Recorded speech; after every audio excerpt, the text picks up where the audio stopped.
So, thanks everyone for joining us. My name is Ignacio. I'm a former student from the University of Manchester. So my research was, we talk about this on Tuesday a little bit, but I will just mention a few things for those who couldn't attend on Tuesday.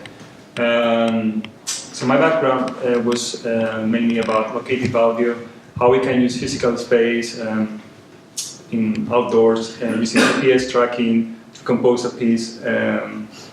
So I developed this application where you can edit like a sound map. You can play sounds around and then walk around to listen to that composition.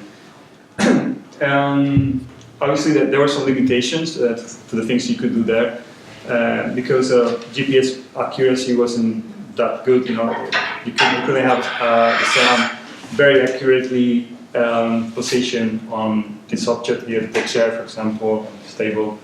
It was like a loose, location of the sound. So now we got this new solutions. One of them, the one I'm using right now, is the AR kit. It's an augmented reality framework, which allows you to locate more precisely the location of your device within the space, and not just outdoors, but also indoors. So there's a number of approaches to that. You can use images as markers, as I will do here with that picture on the wall. Or you can even 3D scan an object and use it as a marker. So the point is, if I know where my position is in this space, so then my device is here, I can position my sound, let's say, where this speaker is, right?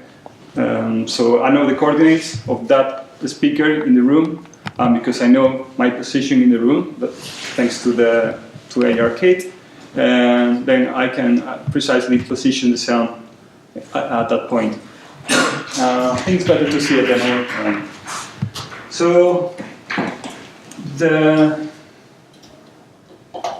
way I thought I could do something like this is, first, I wanted to have a 3D model of the space where I want to work. So in this case, we plan to do this demo here. So yesterday we spent nearly 12 hours trying to model everything, at least the main features of the room. Which I thought was, like the walls, and having some textures, and the floor. So you can see there. I will do that 3D. Okay. And then we position. You said you did all that in Blender, which is open source. Yeah, we did that in Blender. Open source software. It's great for modeling. So yeah, we had to measure the position of every single speaker. Well, actually, measure everything. The curtains here, I had to measure this point here, here. So I know where everything is, because that's essential when you want to position your digital content. You need to precisely get the coordinates of physical objects so you can overlay your content. But beyond this being a model of the space that I can use for the AR experience, I thought it was interesting that the virtual simulation of that space can be used for other purposes. So maybe we can, as users, we can navigate that virtual space using our computer, or even in the future we might use an immersive solution like Oculus or like virtual reality thing. And then you can share that space with other people, collaborate, socialize, I don't know. In this case here, with the speakers, actually we were thinking, in the place where we usually work, we don't have a space like this where the speakers are set up, throughout the year. We need to move the speakers from the studios to the concert hall every time. So we thought maybe this is a good solution to you can make a planning of the setup you want to have during that concert. And then in order to set up the speakers, you use the AR application, and then you know what the speaker should be. So the students can very quickly say, oh, this speaker goes here, and then just move it there. The physical one, you move it to the position where the application is showing you, because sometimes we spend a lot of time asking, hey, where's this speaker going? You know, I don't know. You need to look at the map, and you know. So that's a possible application. There are so many things you could do with something like this, but yeah, we're just trying just to test the technology and see what can we get. So this is the virtual simulation. So I will run that. This is Unity, it's a game engine. And so we can run that. And then I implemented like a logging system here. So I could do that. Why not? Maria. Oh, sorry. Aria, even better. Yeah. Oh yeah, Maria is perfect. It has the AR word and letters. So I guess she's female. I at the moment I've got just 2 avatars. So if there are more than 2 people, 2 females, there will be clones. They will be the same, looking the same. But yeah, this we have to. So I connect, and this is using the Unity Photon Network solution. It's an external solution for networking and multiplayer, and then also avatars from another company. This is like they're free assets.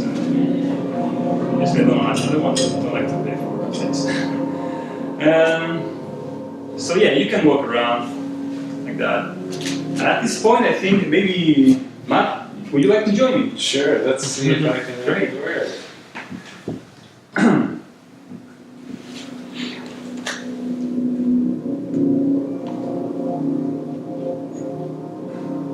On the screen, that's something Ricardo was doing yesterday. He was working, I just took a picture of his work. Okay, there. Oh, there you go. Hello! You can do like basic chat here, chatting down here. So say,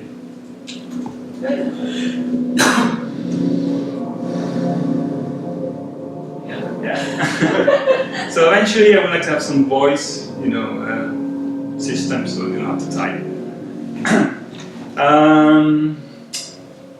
So yeah, you can see there are a number of labels next to the speakers. So that's what I call the digital overlay. That's the content the users want to add to that scene, either on the virtual one, but also in the physical real one. With the AR up later on, we will see the same content on the real speakers. That's the purpose of that. So you can edit this. This is one of the possible UIs you could have. You could do something different, maybe. I just did some basic text, audio. Those 2 are still in progress. So you can add images and video, like hovering on the speakers or any other object. So I script those objects. There's a script for that, and then you just add something. I'm going to just change that. So because I am Maria, now there are like layers here. So Ignacio, Ricardo also added something earlier. So if I type here, hello world, very original. I am loudspeaker. Load.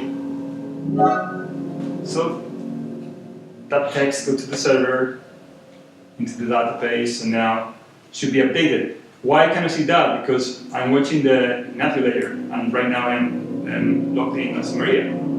So I should get Maria now. Click there. Everything else disappears. And this is my first content in this room. Okay.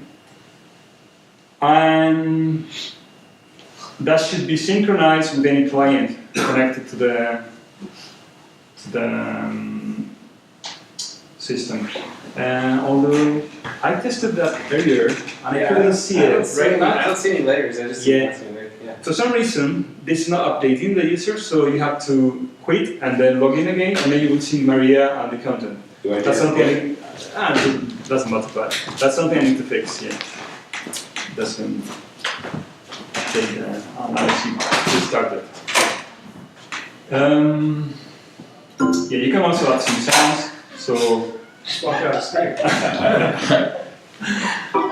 so right click. I want to add a sound now. So I want to have a sound in that speaker. So I'm using just URLs. So I'm hosting the sounds somewhere else. I've got a list somewhere. That's my list of some sounds and voice. Let's take this one. That's in my server. Okay. Then paste it there. You can loop the sound or not. Modify the volume for it. Some basic features. And upload that.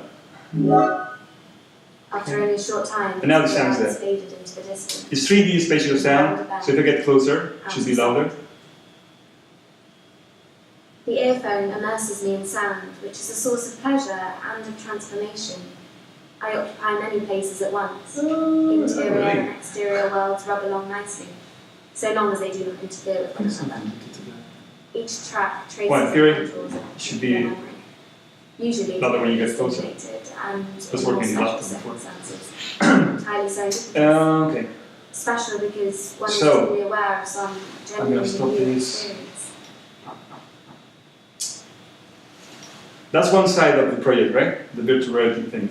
And now we can do, I'm going to close Unity and open another instance of it. Now it's a different project.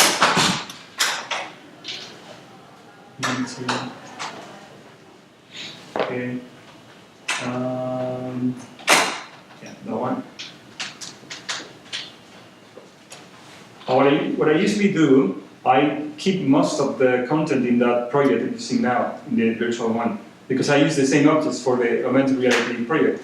You keep the same objects in the same positions, but now just disable the renderer, so they are invisible. They're still there, but I keep the coordinates of those objects in the space, even if I can't see them, I've got the coordinates, and also I get the hovering text and the sounds and everything at the right position. So it's like using the virtual simulation, the virtual replica of the space works as a map for the AR app. This is now the AR scene. It's actually very similar, although I did already objects that I didn't need, so I just kept the speakers. Oops. Okay.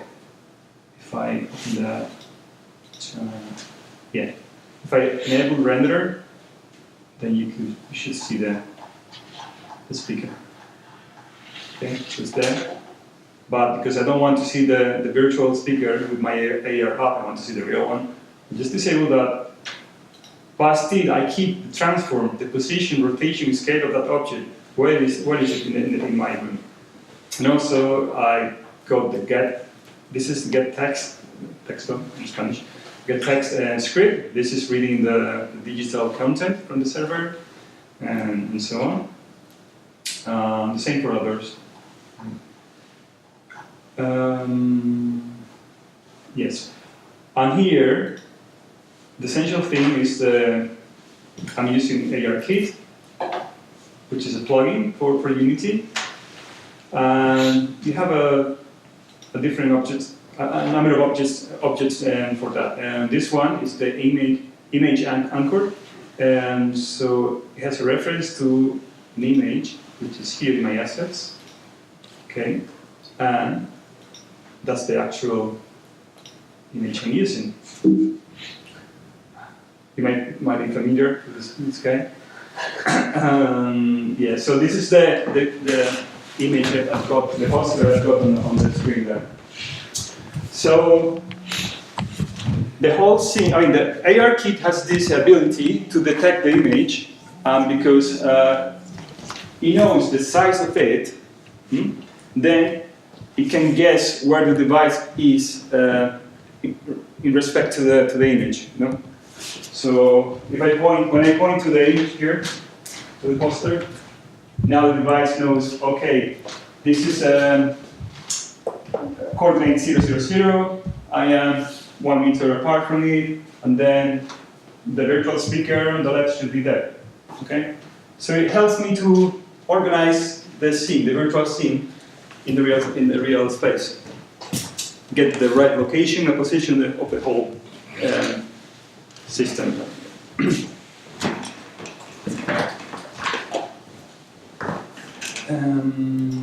If I run this here, you won't see anything because this is for iOS, so it will try to get information from the camera, accelerometer, and so on, because AR kit uses all the sensors, the camera, to guess the position and the rotation of the device. So that doesn't work here. I will need to export that as an iOS app, which I did already. So I will close that moment. Any questions so far? I mean, just feel free to ask if you want. You know. So don't say that.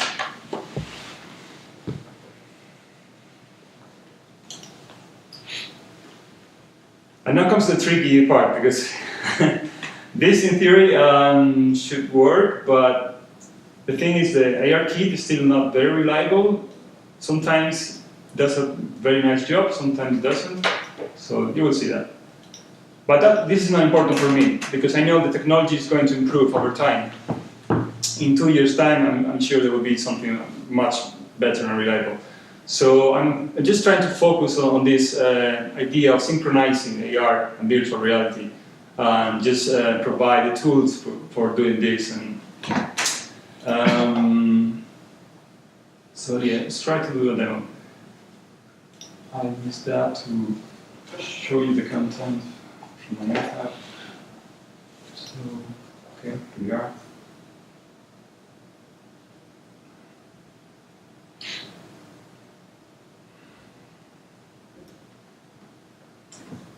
Code.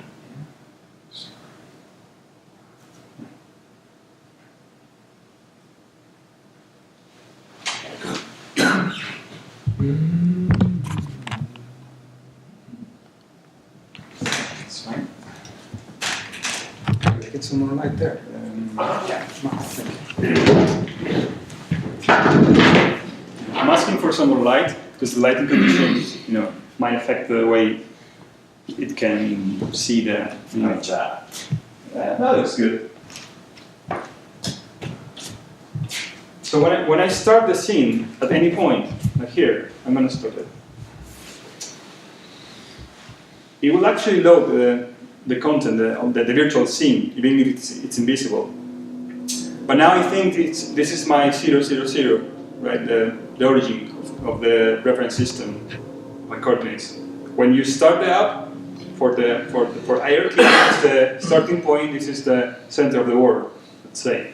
But that's because I'm using the marker. As soon as it recognizes the image, it will set a new origin for the scene in the image, and then everything will be relocated. I can log in again, so I will be Marta now. Okay. I'm logged in, and in theory, if the other way around. If you log in now, okay, I should see you here. Okay. There's still a bug because you will be like 1.5 meters higher than you should be. But yeah, I think I might be able to see you at some point. But I will do that in a second. Okay, I will go to the image, try to. Alright, so do you have to switch to MAIA layer? Sorry? Do you have to switch the layer from Ignacio to well, I'm just trying to visualize the Ignacio's content, because MAIA doesn't have any content at the moment. Oh yeah. So, but I just log in as someone different. I could be Ignacio maybe. Yeah, so I'm here in theory now. There we go. Oh, you're there, man. Yeah! Okay. Yeah, it's just an issue with the rotation of the avatar. I mean, it's updating the movement, so it's moving around. Yeah. But I need to fix that. It just make it lower and rotate the parent object, the transform, because it's going not right position. But and you can imagine, you just log in and then you can talk to someone who is maybe in the virtual room somewhere in another country, maybe, but you're sharing the same space, regardless if it's physical, it's real, or it's virtual. That's the point of the project, I think. And then also, I actually see that I'm at the wall, not that's keep what I going said. forward. Yeah. It's not just the height, but Right. also the rotation of it, of the transform. So that's why I'm like treading water. Yeah, that's something I need to fix. And the other way around, you should see me navigating as an avatar in the virtual world when I'm using my app. That's something I haven't done yet, but Yeah, I don't see that. Can you show the speakers? oh yeah. So just those are the way to create it earlier. So that's looking good. So those aren't 3D rendered speakers. Those are the actual speakers seen through the that's camera correct. of that iPod, We're watching the real speakers, obviously, but then but with the AR text overlay. you get the digital overlay, the content. Now, if we move the speakers, Sorry? the AR kit wouldn't be Then- like, oh, you changed the. Yeah. Okay. We lose the experience then. Yeah. Yeah. Although I think usually you have them at the same position most of the time, right? Depends. Yeah. But But if you have an image recognition, it shouldn't be too hard to contact with replica. Well, you put one of those things on each one, and then. actually, I'm going to do another test. Sorry, how many tags can you have before, like you've got one tag? Sorry, How many tags can you have? You could have without like kind of. as many as you want. And you could even have animated models, So it would be simple if you have to be in an environment where stuff needs to move because that's part of the meeting. yes. Then it wouldn't be too difficult to actually assign Totally. tags. But what I'm trying to provide here in this example is a user interface that anyone without any knowledge of programming or anything can, experience the system and also upload some content through this interface, the text, the images, and sounds. But then if you are a developer, you know how to use Unity. You can get the source code, and then you can place anything you want. Anything you can do in Unity, you can add it to the scene. So as I said, animated objects moving around, you can interact maybe with them. So virtual instruments, which are half virtual, half real. You have some part of the instrument which lives in the real world, and part of the instrument lives in the virtual one. They interact with each other. These are complex things that you can do in Unity, but with the same framework. But at the moment, I'm just providing an example interface for everyone. But if any of you are interested, of course, I would like to share the code. Or if you have some knowledge on AR, because I got some limitation, I would be willing to collaborate with anyone on this subject. I think that's most of it. If you want to ask anything else, so. Do you see any potential application to synchronize in VR and AR? Because that's the tricky part. Finding the actual application that what is it useful for something like this, because that's what makes it more relevant to the people. And the simulation context. Like just on the training simulation is obviously useful and guided things. Yeah. But then in artistic things, then it opens up anything that requires movement on stage. So suddenly actually there can be some kind of feedback between different sites. I don't know, network concerts are always quite static, even though they're far apart, whereas this actually then becomes not just virtual instruments, actual staging or something becomes across multiple sites. It becomes sort of useful. Concept thing for you probably. Your head's probably already in concert. Yeah. Well, and I think you weren't here when he suggested the idea of placing all the speaker positions, say for the Grail, in AR, and then you just hand all the helpers an iPad and say, oh, speaker 3 goes over there. This will be arguing all the way. Yeah, that's what I was mentioning. But in terms of a scripted performance across multiple sites, I think it's kind of like one of those things that in theatre, music theatre and stuff. Then there's a lot of interesting things that you could do then. Because it takes away some kind of flat video problems. Yeah. Yeah, you can see the clock's turning in constantly seconds. What's my next piece?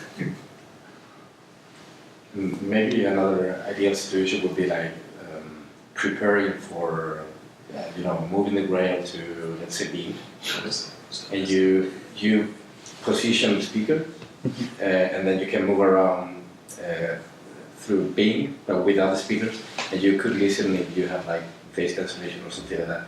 If that is really accurate, that you can walk and you say, oh, here it doesn't sound really good. What is it? Yeah, I thought about that as well. Yeah, For calibration of Like concepts. pseudo calibration, but it has to be so precise in the calculations of the audio and the interference of each other.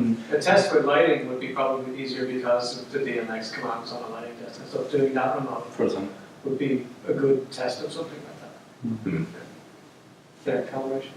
So projections that we had on the Yeah, projection mapping actually could be, if you're doing it, if a lot of the times you got to turn up on site and if you can't turn up on site, that could be kind of interesting. like production prepared.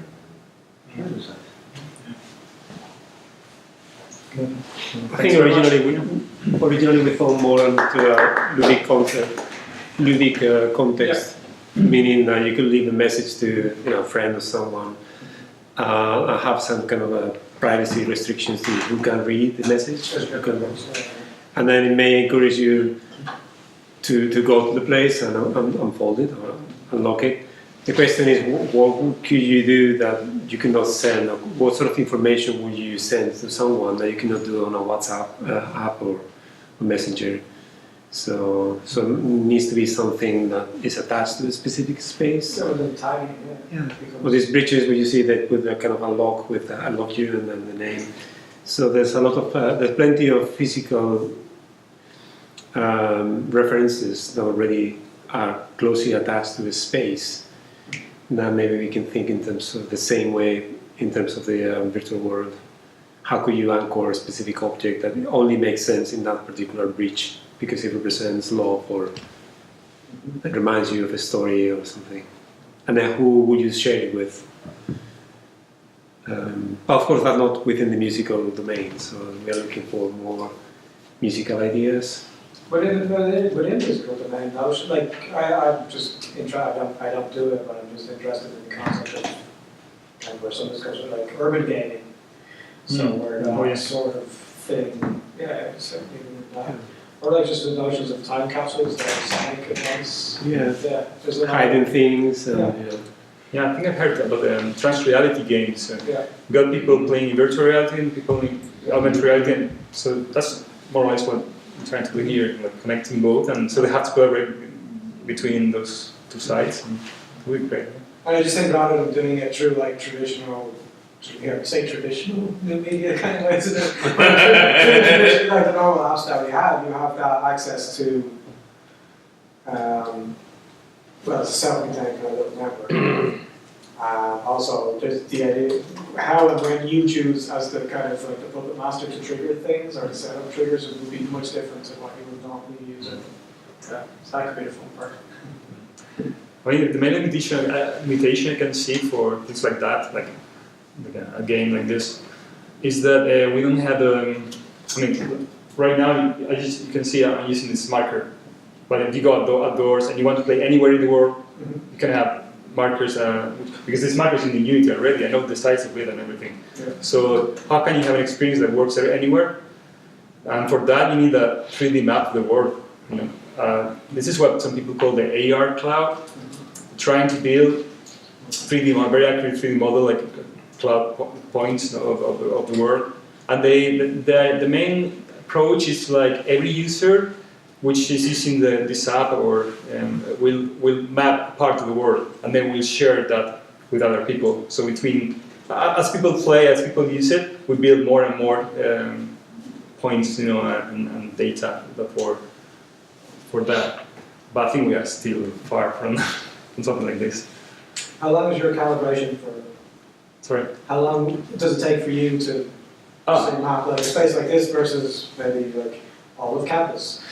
Oh, whole campus would be just too much for one person actually. But yeah. He said he spent around 12 hours in here yesterday. Yes. With like with a tape measure and everything. Did you? And you took photographs of all the textures of everything? Yeah, most of it. Yeah. Yeah. And there must be some architectural solution for that, because I've seen people with 3D scanners. Yeah. They have a project a couple of years ago. Yeah, but Mantis library with a 3D scanner that is rendering the room. We could like input response for the visuals. this gives you a very large set of that. Yeah, but then you can scale which is down not to practical low for poly. something like this, I think. Maybe it's high poly mobile, but you can downgrade it. Yeah, you need to get them all. Actually, because I need an actual mesh that I can use, for that, and I don't know. There are lots of tools that convert Probably, point yeah. clouds to meshes and convert meshes to more reduced meshes. Everybody who uses 3D modeling and video games and everything has these same needs. So that the tools are out there. It's maybe a matter of talking to someone Yeah. who knows how to do that. I mean, robotics people are also trying to make maps of interior spaces. The robot has distance sensors and it, like as it runs, it builds kind of the same thing that you need of just like where are all the obstacles and how long is the corridor and all this kind of thing. So maybe you could piggyback into some of that technology. Yeah, so I know. Actually, we met a friend who works in Google here 2 days ago, and she's working on this on location. Just builds the dots, the blue dots you see in the app, and she works she's now working on indoors location, and then use a mix of all the sensory in the device, use Wi-Fi from the built-in, like any kind of information they can get, so that you can get an average of all that data to get position and to get vertical position as well. They know where you are, in what floor of the building you are, and everything. But I guess it might not be as accurate as they are keeping. Like, I suppose you can get maybe like half a meter accuracy, something like this, not with Wi-Fi. I'm not sure.